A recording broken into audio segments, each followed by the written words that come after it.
And welcome to Latif sir's commerce academy. कैसे हैं आप सब लोग? आई होप आप अच्छे से होंगे। This is me Asif Rafiq with lecture number 9 on Indian national movement. Guys, आपको याद होगा अब तक हमने 8 लेक्चर्स डिस्कस किए हैं और हमने बहुत सारे इंपॉर्टेंट टॉपिक्स को डिस्कस किए हैं। इस लेक्चर में हम इंडियन नेशनल मूवमेंट का एक next topic that is Gandhian era और इमरजेंस ऑफ गांधी को डिस्कस करेंगे। गाइस, अब हम इंडियन फ्रीडम स्ट्रगल में गांधी को एंटर करेंगे एंड देखेंगे what has been the role of Gandhi in liberating in ousting British rule in India, और देखेंगे कौन कौन से मूवमेंट्स गांधी लॉन्च करते हैं जिनकी वजह से India became an independent country. तो गाइस, स्टार्ट करते हैं अपना lecture with some facts about the Gandhi's personal life, क्योंकि मैंने देखा है बहुत सारे एग्जाम्स में गांधी के पर्सनल लाइफ के मुतालिक पूछा जाता है, इसलिए मैंने कुछ इंपॉर्टेंट फैक्ट्स आपके साथ शेयर करने जा रहा हूँ। तो पहला इंपॉर्टेंट पॉइंट, गांधी कब पैदा हुए? 2 October 1869 in Porbandar which is a place in the state of Gujarat. तो गुजरात होम स्टेट है मोहनदास करमचंद गांधी की। 2 अक्टूबर 1869 में पैदा हुए। किस प्लेस? पोरबंदरा, जो कि एक प्लेस है गुजरात में। और इसी दिन, चूंकि आप सबको पता होगा, Gandhi he has been adamant believer of non violence. He had a strong belief in the satyagraha, ahimsa, non violence, which is why United Nations Organisation declared 2 October as international non violence day. ये भी कभी पूछा जाता है बहुत सारे एग्जाम्स में, important days एक टॉपिक होता है, आपको याद रखना है। 2 October is declared is celebrated as international non violence day. दूसरा important point, father of Mohandas Karamchand Gandhi, it was Karamchand Gandhi उसका नाम था। मदर का नाम पुताली बाई। और पॉलिटिकल गुरु, ये इंपॉर्टेंट क्वेश्चन बहुत सारे एग्जाम्स में पूछा गया है, गोपाल कृष्णा गोखले। प्राइवेट सेक्रेटरी कौन रहे हैं गांधी के? महादेव देसाई। वाइफ कौन रही है गांधी की? कस्तूरबा गांधी। उसके बाद कुछ important other names of Gandhi जो आपको याद रखने हैं। First important name that is Mahatma, यानी कि सेंट, जिसको हम इंग्लिश में कहते हैं, और ये नेम गांधी को दिया है रविंद्रनाथ टैगोर ने इन 1917। दूसरा इंपॉर्टेंट नेम मलंग बाबा नंगा फकीर, जिसको हम इंग्लिश में नैकेड सैंट कहते हैं, और ये नेम इसको दिया था कबाइलिस ऑफ नॉर्थ वेस्ट फ्रंटियर इन 1930। उसके बाद तीसरा important point, half naked Saint या आधा नंगा फकीर या इंडियन फकीर या ट्रैटर फकीर, ये नेम्स इसको विंस्टन चर्चिल ने दिया था। आपको पता होगा विंस्टन चर्चिल एक इंपॉर्टेंट ब्रिटिश पर्सनालिटी हैं। उसके बाद राष्ट्रपिता, फादर ऑफ द नेशन, ये नेम किसने दिया है? ये क्वेश्चन पूछा जाता है and it was given by Subhash Chandra Bose in 1944। तो गाइस, ये थे कुछ इंपॉर्टेंट फैक्ट्स, ये थे कुछ important points about the Gandhi's personal life. Now we will switch to Gandhi's political activity, Gandhi's political work, किस तरीके से गांधी ने अपनी political work, political activity start की। लेकिन गाइस, आपको याद रखना है, गांधी ने डायरेक्टली अपनी पॉलिटिकल एक्टिविटी इंडिया में स्टार्ट नहीं थी कि he started his political work, he started his political work from abroad, that is in South Africa, आपको पता होगा। इसलिए हम पहले डिस्कस करेंगे Gandhi before India, that is in other words Gandhi in Africa. हम देखेंगे किस तरीके से वो पॉलिटिकल एक्टिविटी स्टार्ट करते हैं, कौन कौन से सत्याग्रह, कौन कौन से कैंपेन्स वो लॉन्च करते हैं अफ्रीका में, जिसकी वजह से he came in limelight, he became the hero in Africa. और उसके बाद वो इंडिया में आते हैं और अपना जो पॉलिटिकल वर्क है वो चलाते हैं। तो गाइज, आपको पता होगा Gandhi he was barrister, he was lawyer by profession. और जो गांधी थे उसने अपनी लॉ की डिग्री लंदन में कंप्लीट की थी। After completing his degree from London he came to India and he received a call from Durban, Africa. Durban से उसको एक कॉल आती है, उसको ये कहा जाता है कि आप अफ्रीका में आ जाइए और यहाँ पर एक केस को आप हैंडल कीजिए। तो गाइस, इन 1893 गांधी साउथ अफ्रीका जाते हैं। क्यों जाते हैं? क्योंकि एक क्लाइंट वहाँ पर थे जिसका नाम एग्जाम में पूछा जाता है, जिसका नाम था दादा अब्दुल्ला। दादा अब्दुल्ला का एक केस था, उस केस के सिलसिले में वो गांधी 1893 में साउथ अफ्रीका में जाते हैं। किस जगह? डर्बन में वो जाते हैं। और ये 1 ईयर कॉन्ट्रैक्ट था, 1 साल के लिए उसे वहाँ जाना था। लेकिन जब वो वहाँ पर गए, उसने वहाँ पर बहुत सारे इंसिडेंट्स को देखा। He witnessed the ugly face of racism, उसने देखा contempt to which Asians were subjected, किस तरीके से एशियंस इंक्लूडिंग इंडियंस को वहाँ पर ह्यूमिलेट किया जाता है, उनको बहुत सारी मुश्किलों का सामना करना पड़ता है। एक इम्पॉर्टेंट इंसिडेंट जो गांधी को फेस करना पड़ा, he was travelling from Durban to Pretoria. वो डर्बन से प्रिटोरिया ट्रेन में जा रहे थे और वो he unknowingly sat in the first class compartment. वो फर्स्ट क्लास कंपार्टमेंट में बैठे और उसको एक वाइट ने कहा कि he objected to his presence in the first class compartment. उसने उसको बोला कि this compartment is reserved for the whites only, आप यहाँ से उठे और आप 3rd क्लास कंपार्टमेंट में बैठे। तो ये इंसिडेंट देख के which was racial discrimination, which was a racial move, this hurted the concerns of Gandhi, this touched his heart. और उसने ये डिसाइड किया कि मैं यहाँ पर बैठूंगा, मैं इंडियंस को हेल्प करूंगा। And he stayed there till 1914 for 21 years. 21 years के लिए फिर गांधी अफ्रीका में रहते हैं 1914 तक। 1915 में वो फिर इंडिया में वापस आते हैं और उसने इंडियंस को मदद किया to fight against their rights, to fight against the government of South Africa.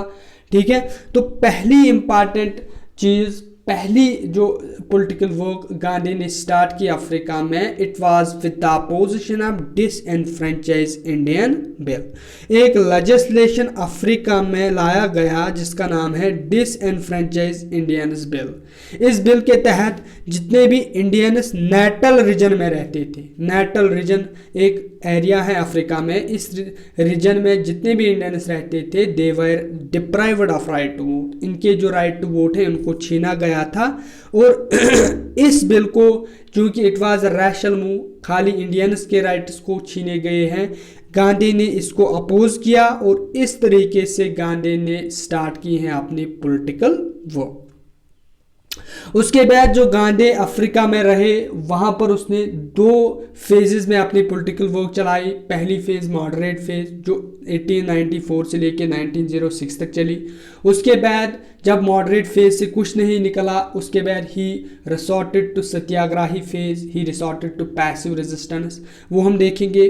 और मॉडरेट फेज जो 1894 से लेके 1906 तक चली, इसमें Gandhi he relied on sending petitions which was the weapon of moderates as usual, 3 P's petition, prayer and passing resolution. Gandhi ने भी request डाली, गांधी ने भी अपील की अथॉरिटीज़ को, अपील की गवर्नमेंट ऑफ साउथ अफ्रीका को, क्योंकि गांधी को ये लगता था, he was hopeful of the fact once authorities, once government of South Africa will be informed about the plights of people, they would definitely take steps to redress their grievances. उसको लगता था कि जब गवर्नमेंट को पता लगेगा कि Indians को ये प्रॉब्लम फेस करनी पड़ती हैं, ये प्रॉब्लम फेस करनी पड़ती हैं, वो इसके लिए कुछ स्टेप्स उठाएगी ताकि इन जो प्रॉब्लम इसको का खात्मा हो जाए। लेकिन कुछ नहीं निकला। जब गांधी को ये रियलाइजेशन हुई कि all these things are going on in convenience with the government of South Africa, ये गवर्नमेंट ऑफ साउथ अफ्रीका खुद कर रही है, तो ये उसके बाद ही resorted to another phase which is known as satyagrahi phase, जो 1906 से लेके 1914 तक चली। तो गाइज 2 इंपॉर्टेंट पॉइंट्स आपको मॉडरेट फेज में याद रखने हैं। फर्स्ट, नेटल इंडियन कांग्रेस, ये एक ऑर्गेनाइजेशन गांधी ने सेटअप की ड्यूरिंग हिज मॉडरेट फेज, एक इम्पॉर्टेंट। दूसरा, एक पेपर उन्होंने स्टार्ट किया है विच इज़ इंडियन ओपिनियन। ये भी पूछा जाता है इंडियन ओपिनियन किस पर्सनालिटी का पेपर है, तो आपको आंसर देना है मोहनदास करमचंद गांधी। इसके बाद जब उसने सत्याग्रह फेज लॉन्च की, इसमें उसने भूख हड़ताल, उसमें धरने दिए, पैसिव रेजिस्टेंस के मेथड्स को यूज़ किया, सिविल डिसोबीडियंस, जिसको गांधी ने अपनी टर्मिनोलॉजी में सत्याग्रह का नाम दिया। और बहुत सारे सत्याग्रह, बहुत सारे कैंपेन गांधी ने लॉन्च की। फर्स्ट सत्याग्रह जो उसने लॉन्च किया अफ्रीका में, it was against the registration certificates. 1906 में साउथ अफ्रीका में एक लेजिस्लेशन लाया जाता है, एक लॉ लाया जाता है, जिस लॉ के तहत it was made compulsory, it was made incumbent upon the Indians to carry certificate of deposits plus fingerprints. जो इंडियंस खाली अफ्रीका में थे, खाली उनको सर्टिफिकेट ऑफ रजिस्ट्रेशन अपने साथ रखना है और उसके साथ साथ फिंगरप्रिंट्स अपने साथ साथ रखना है। बाकी जो अफ्रीका में रहते थे उनको नहीं रखना था। It was a rational move. इसको गांधी ने अपोज किया। इस एक्ट को 1906 में गांधी ने रिफ्यूज़ किया और ही publicly burned registration certificates. Publicly यानी सबके सामने उसने रजिस्ट्रेशन ऑफ सर्टिफिकेट्स को जला दिया और इस एक्ट को रिफ्यूज किया। तो this was the first Satyagraha which Gandhi put in place in Africa. दूसरी इंपॉर्टेंट कैंपेन जो गांधी ने लॉन्च की, it was against the restriction on Indian migration. दूसरा एक लेजिस्लेशन लाया गया जिसमें यह कहा गया जो भी इंडियंस नेटल रीजन में रहते हैं वो ट्रांसवाल रीजन में नहीं जा सकते हैं, माइग्रेशन नहीं कर सकते हैं, और जो ट्रांसवाल में है वो नेटल में नहीं आ सकते थे। तो this was against of which inhibited the movement of Indians from Natal to Transvaal and Transvaal to Natal. लेकिन गांधी ने इसके खिलाफ भी एक कैंपेन लॉन्च की और जो इंडियंस थे उन्होंने भी इस एक्ट को, इस लेजिस्लेशन को अपोज किया and they crossed and they were arrested. और उसके बाद 1909 में गांधी विजिट करते हैं लंदन। 1909 में गांधी विजिट करते हैं लंदन और वहाँ पर एक इम्पॉर्टेंट पर्सनालिटी के साथ वो शेयर करते हैं stage, which is whose name is V D. Savarkar. Guys 24 अक्टूबर 1909 डेट था जिस दिन गांधी और वी.डी. सावरकर एक साथ एक स्टेज में खड़े होकर लंदन में बात करते हैं। तो गाइस क्वेश्चन ये पूछा जाता है कि जब गांधी लंदन में गए वहाँ पर उसने किसके साथ शेयर स्टेज किया, तो आपको याद रखना है वी.डी. सावरकर।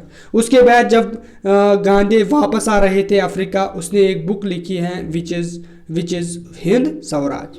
तो हिंद स्वराज अगर पूछा जाए कि किसकी बुक है, गांधी की बुक है। अगर ज़्यादा डीप में क्वेश्चन पूछा जाएगा तो ये पूछा जाएगा जब गांधी लंदन से अफ्रीका वापस आ रहे थे कौन सी बुक लिखी, तो हिंद स्वराज। उसके बाद 1910 में गांधी ने एक और इम्पॉर्टेंट चीज़ सेटअप की विच इज़ टॉलस्टॉय फॉर्म, एक गांधीयन आश्रम, इसको कंसिडर कीजिए आप। और इससे भी इम्पॉर्टेंट क्वेश्चन पूछा जाता है कि इस टॉलस्टॉय फॉर्म का नाम किसने रखा, तो ये गांधी का एसोसिएट था, गांधी का फ्रेंड था जिसका नाम हरमन कैलेनबर्ग था, उसने इसका नाम रखा था। उसके बाद गांधी एक और इम्पॉर्टेंट कैंपेन लॉन्च करते हैं and it was against the poll tax and invalidation of Indian marriages. जो अफ्रीका में पोल टैक्स था, it was of hefty amount, it was of heavy amount। 3 pounds का पोल टैक्स इम्पोज किया जाता था on x indentured Indians. Guys आपको पता होगा अफ्रीका में 3 कैटेगरीज के इंडियंस रहते थे। एक कैटेगरी थे इंडेंचर्ड इंडियन लेबर्स, दूसरे थे माइग्रेंट्स और तीसरे थे एक्स इंडेंचर्ड इंडियन लेबर्स। तो गाइज ये जो ये एक्स इंडेंचर्ड इंडियन लेबर्स थे, दे वर वेरी पुअर, ये दिन में ज़्यादा नहीं कमाते थे और इन्हीं पे एक हिफ्टी अमाउंट, एक बहुत मोटा पोल टैक्स इम्पोज किया गया था विच वाज ऑफ 3 पाउंड्स। तो इसको अपोज करने के लिए, इस पोल टैक्स को ख़त्म करने के लिए गांधी ने कैंपेन लॉन्च की। दूसरा, इस सुप्रीम कोर्ट ऑफ अफ्रीका ने एक ऑर्डर डाला कि जो भी मैरिजेस अफ्रीका में क्रिश्चियन राइट्स के हिसाब से नहीं हुए, क्रिश्चियन रस्म रिवाज के हिसाब से नहीं हुए, they are invalidate, they are illegal. और इस ऑर्डर के हिसाब से जितने भी मैरिजेस, जितने भी हिंदूज़ के मैरिज थे, जितने भी मुस्लिम मैरिजेस हुए थे अभी तक, जितने भी पारसी मैरिजेस अभी तक हुए थे, दे वर मेड इलीगल। और जितने भी children who were resultant of these all these marriages, they were declared illegitimate। तो this was again against the will, against the discretion of Indians, जिसके खिलाफ गांधी ने अगेन कैंपेन लॉन्च की। इसके बाद इतने सत्याग्रह, इतने कैंपेन्स के लॉन्च करने के बाद जो लोगों में डर था वो ख़त्म हो गया, अरेस्ट होने का डर ख़त्म हो गया। जो लोग अभी अब तक ये डिस्क्रिमिनेशंस, ये ऑपरेशन एज ए रेटिन्यू मानते थे, उन्होंने इसको अपोज किया, तमाम लेजिस्लेशन इसको अपोज किया। और उसके बाद government of South Africa came down to its knees. उसको लगा कि नहीं, हमें now we have to reach to some compromise solution. और एक कंप्रोमाइज सोल्यूशन होता है, एक एग्रीमेंट होता है गांधी और गवर्नमेंट ऑफ साउथ अफ्रीका दरमियान, और जिसमें major demands, major Indian demands को एक्सेप्ट किया जाता है। ये जो रजिस्ट्रेशन सर्टिफिकेट्स का मसला था ख़त्म किया जाता है, ये जो सुप्रीम कोर्ट का आर्डर है ये विड्रा किया जाता है, ये जो पोल टैक्स है इसको ख़त्म किया जाता है, ये जो जितने भी डिस्क्रिमिनेटरी जितने भी डिस्क्रिमिनेटरी लेजिस्लेशंस या लॉज लाए गए थे उनको एब्रोगेट या स्क्रैप किया जाता है। और उसके बाद इस तरीके से Gandhi became the hero in Africa. Gandhi Africa में हीरो बनते हैं। Gandhi came to limelight in Africa vis a vis his political work. और इस तरीके से गांधी अफ्रीका में अपनी पॉलिटिकल वर्क को ख़त्म करते हैं। He culminated his political activity in the Africa. और इसके बाद एक इंपॉर्टेंट स्टेटमेंट गांधी कहते हैं, let's be the change we want to see. Guys, ये स्टेटमेंट छोटे से छोटे एग्जाम से लेके यूपीएससी तक पूछा जाता है। Let's be the change we want to see. Guys, ये स्टेटमेंट, ये आइडिया आप अपने निजी, अपनी पर्सनल लाइफ में भी अपना सकते हो। If you want to bring about any change in the society, you are the person who have to initiate that change. अगर आप कोई चेंज लाना चाहते हो, आपको खुद स्टार्ट करनी है वो चेंज, आपको वो चेंज बननी है ताकि वो सोसाइटी में वो चेंज आ सकती है। उसके बाद ये तमाम चीज़ें ख़त्म करने के बाद गांधी 9 जनवरी 1915 Gandhi came back to India, he return to India.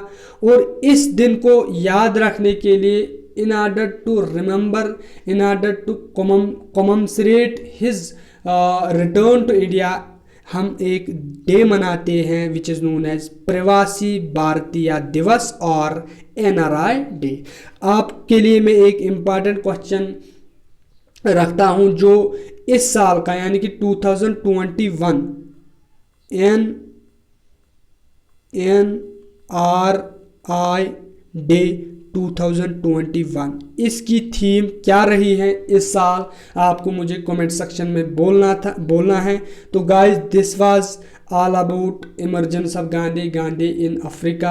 अब हम टुमारो डिस्कस करेंगे गांधी इन इंडिया, और हम देखेंगे किस तरीके से वो पहले चंपाकरम में एक मूवमेंट, अहमदाबाद, खेड़ा में, उसके बाद वो ये जो लोकल मूवमेंट्स लॉन्च करते हैं, उसके बाद वो नेशनल मूवमेंट्स लॉन्च करते हैं। तो guys, this was all about today's lecture. Thanks for watching. If you find my videos helping you, please like, share and comment. आपके लाइक, आपके कमेंट से I feel emboldened, I feel encouraged, और मैं बहुत सारा मेहनत करता हूँ। और हमारी चैनल लतीफ़ सर्स कॉमर्स अकेडमी को प्लीज़ सब्सक्राइब कीजिए। इसके अलावा मैं पहले से ही बताते आया हूँ कि नॉलेज हब एक दूसरी चैनल है जिस पे रफ़ीक सर पढ़ाते हैं, मेरा भाई रमीज़ सर पढ़ाते हैं। आप प्लीज़ उसको भी सब्सक्राइब कीजिए। ओके, बाय, अल्लाह हाफिज़, थैंक्स।